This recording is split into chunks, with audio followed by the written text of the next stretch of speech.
បកស្រាយលំបាត់ពីរឿងដែលខ្ញុំបានជួបហេតុការណ៍ថ្ងៃមុនខ្ញុំបានដឹកនារីម្នាក់ដែលបកដៃហើយឡានខ្ញុំចេញបងប្អូនប្រកាសជាឃើញរឿងរ៉ាវរបស់បុរសតាក់ស៊ីនេះហើយឥឡូវនេះមិញនេះគាត់បានចេញវីដេអូមកបញ្ជាក់ថា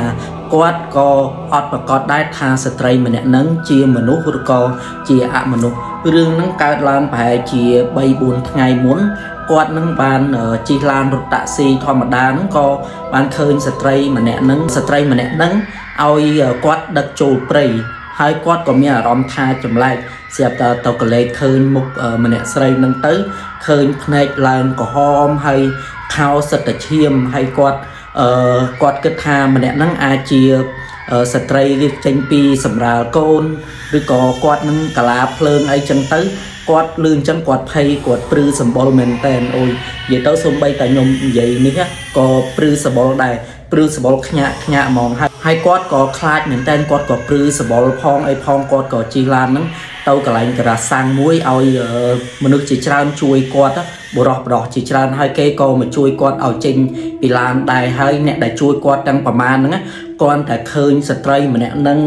ក៏នាំគ្នាខ្លាចស្ត្រីម្នាក់នឹងព្រឺសម្បុរនាំគ្នារត់ចេញពីឡានបរោះម្នាក់ហ្នឹងក៏រត់ចេញពីឡានគាត់ដែរឥឡូវនេះយើងកំពុងតែចោទសំណួរថាតើស្ត្រីម្នាក់នឹង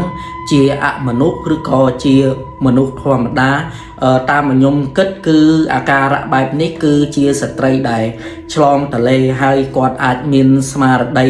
អត់គ្រប់តាមបើខ្ញុំគិតគឺស្ត្រីម្នាក់នេះគាត់ជាស្ត្រីឆ្លងតលេហើយអាចជាគាត់ទាស់ឬក៏កាឡាភ្លើងចឹងទៅស្មារតីរបស់គាត់គឺអត់នឹងណូទេបើសិនជាចាប់ពីដើមអាហ្នឹងគឺព្រាយចូលសន្ធិដ្ឋសំបីតាបងប្រុសម្នាក់ហ្នឹងក៏គាត់អត់ប្រកាសដែរថាម្នាក់ស្រីហ្នឹងគឺជាមនុស្សធម្មតាក៏ព្រាយចូលសន្ធិដ្ឋណាគាត់មានចិត្តជួយម្នាក់ស្រីនឹងដែរប៉ុន្តែគាត់ខ្លាចគាត់ចាញ់ច្រាបគាត់ព្រឺសម្បុរនិយាយទៅរឿងនេះគឺនៅឃើញក៏ព្រឺសម្បុរតែម្ដងសូម្បីតែអ្នកទាំងអស់គ្នាដែលបានស្ដាប់បានមើលមួយចំនួនបានស្ដាប់រឿងនេះហើយក៏ព្រឺសម្បុរដែរបាទជំរាបសួរពុកម៉ែបងប្អូនដែលគាត់ទន្ទឹងរង់ចាំខ្ញុំឲ្យខ្ញុំចេញវីដេអូបកស្រាយលំបាត់ពីរឿងដែលខ្ញុំបានជួបហេតុការណ៍ថ្ងៃមុនខ្ញុំបានដឹកនារីម្នាក់ដែលបកដៃហើយឡានខ្ញុំចេញពីមន្ទីរពេទ្យហ្នឹងណាមានហ្វេនខ្លះគាត់ជឿអ្នកខ្លះក៏គាត់អត់ជឿអញ្ចឹងទៅណាអញ្ចឹងខ្ញុំសូមបកស្រាយលម្អិតខ្លះអត់តលម្អិតទាំងអស់ទេព្រោះន័យថាដែលខ្ញុំបានជួបហ្នឹងគឺជួបពិតប្រាកដតែអ្វីដែលខ្ញុំមិនអាចនឹកស្មានដល់នោះខ្ញុំដំបូងខ្ញុំស្មានតែគាត់ធម្មតាដែរទេរួចហើយដល់ទៅពេលពាក់កដាផ្លូវហ្នឹងទើបជាមានអារម្មណ៍មួយថាខុសប្លែកពីមនុស្សធម្មតាដែលគាត់មានអាការៈមួយដូចជាធ្វើឲ្យខ្ញុំនឹងមានអារម្មណ៍មួយថាខ្លាចហើយពឹងក្បាលសម្លឹងទៅភ្នែកគាត់ចឹងទៅសម្លឹងមើលក្អីឡានភ្នែកគាត់ចង់មានអារម្មណ៍ថាចង់ភ្ញាក់ទៀតហើយដល់ពេលហ្នឹងក៏ហមភ្នែករបស់គាត់ហ្នឹងគឺក៏ហមទាំងអស់ហើយមើលទៅខោគាត់ប្រឡាក់សិតទៅឈាមអញ្ចឹងមានន័យថាអានេះបើសិនជាខ្ញុំគិតវិញណាខ្ញុំគិតថាមនុស្សហ្នឹងប្រហែលជាអាចនឹងសម្រាលកូនឬមួយក៏លួចរត់ចេញពីក្នុងពេទ្យហើយអត់ឲ្យពេទ្យដឹងឬមួយក៏សាច់ញាតិគាត់អត់ដឹងអញ្ចឹងណាតែខ្ញុំគិតថាបើសិនជាមនុស្សយើងធម្មតាខ្ញុំសង្ឃឹមថាមានបងប្អូនគាត់តាមរកអត់មែនអត់បងប្អូនគិតដូចខ្ញុំអញ្ចឹងអត់ខ្ញុំគិតថាបើសិនជាមនុស្សយើងធម្មតាវិញបាត់សាច់ញាតិប្រហែលជាតាមរកហើយទោះបីថាមនុស្សហ្នឹងគាត់គឺជាមនុស្សសន្តិអត់គ្រប់ឬមួយក៏យ៉ាងម៉េចក៏ខ្ញុំអត់ទាន់ហ៊ានសន្និដ្ឋានដែរណាអានេះបើសិនខ្ញុំគិតថាមនុស្សយើងធម្មតាគឺមានបងប្អូនគាត់តាមរកហើយក៏មានបងប្អូនគាត់អាចចេញពីដំណឹងមួយថា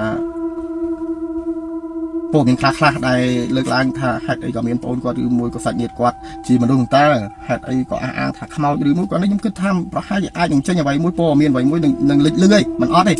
អានេះបើសិនជាគិតថាជាមនុស្សធម្មតាវិញតែបើតាមខ្ញុំមើលទៅដូចជាមិនមែនធម្មតាទេព្រោះហេតុការណ៍ហ្នឹងខ្ញុំបើកឡានទៅពេលហ្នឹងបើសិនជាខ្ញុំទុកស្មារតីអត់ជាប់វិញប្រហែលជាអាចនឹងគ្រោះថ្នាក់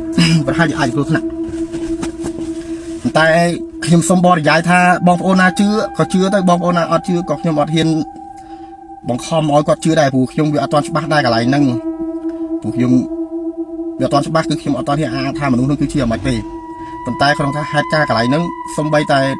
អ្នកដែលគេមកជួយខ្ញុំហ្នឹងគឺគេភ័យនាំគ្នារត់ទាំងអស់ហ្នឹងមិនមែនតែខ្ញុំទេអ្នកដែលគេមកជួយខ្ញុំហ្នឹងខ្ញុំរត់ចោលឡានដល់ពេលហ្នឹងខ្ញុំរត់ចោលឡានបានបើកចូលក្នុងការ៉ាសាំងឲ្យពួកបងគាត់ជួយខ្ញុំហើយដល់ពេលអញ្ចឹងខ្ញុំមានអារម្មណ៍មួយថាចាញ់ច្រាបម្នាក់ហ្នឹងហ្មងចាញ់ច្រាប ตีมุ้ยกวาดโคพลายดีมุ้ยทอมดาในกวาดก็หอมไฮเมอร์ตะเขากวาดละสัตว์เชี่ยมไฮนะไปนั่งยังสมปันนั่งแต่นะสมปันนั่งได้หลุมอัดปอเมียนคลักคลักตายในยักษ์เก้าบอกโอนจองดังไอ้บอกโอนอาจูมงกันทีเราบอกโลกอาติก้าเราบอกโลกอาติก้ากวาดบ้านเอาจากกรมการเงินกวาดตั้งแต่ตัวมาขยมจังนะเอาขยมโจรวมบอกสไลด์หลุมอัดปีเรื่องเหตุการณ์ในบ้านการลัง